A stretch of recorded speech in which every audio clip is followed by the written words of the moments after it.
Hi, இன்னைக்கு நம்ம பாவக்காய் குழம்பு பார்க்கலாம். ஒரு கடாயை சூடு பண்ணிட்டு 1 டேபிள் ஸ்பூன் மல்லி, 2 வரமிளகாய், 1 ஸ்பூன் அரிசி சேர்த்து நல்லா வறுத்து எடுத்து வச்சுக்கோங்க.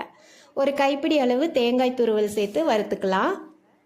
2 கைப்பிடி சின்ன வெங்காயம், 10 பல் பூண்டு, கொஞ்சமாக கருவேப்பிலை, கொஞ்சமாக ஆயிலும் சேர்த்துட்டு பச்சை வாசம் போகிற வரைக்கும் வதக்கிக்கலாம். ஒரு மீடியம் சைஸ் தக்காளி கட் பண்ணி போட்டு அதே மாதிரி பச்சை வாசம் போனதும் ஒரு 1/4 ஸ்பூன் மஞ்சள் தூள், 2 டேபிள் ஸ்பூன் குழம்பு மிளகாய் தூள் சேர்த்து எடுத்து அரைச்சி வச்சிடலாம். அதே கடாயில் நல்லெண்ணெய் சேர்த்துக்கோங்க.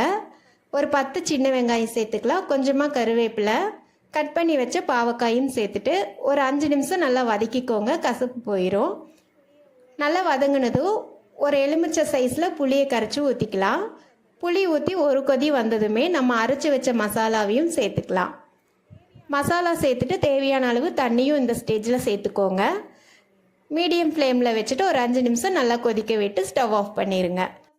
எந்த புளிக்குழம்பு செஞ்சாலும் வெங்காயம் தக்காளி ரொம்ப வதக்காமல் பச்சை வாசம் போகிற வரைக்கும் மட்டும் வதக்கி எடுத்துக்கோங்க. ரொம்ப டேஸ்ட்டாக இருக்கும்.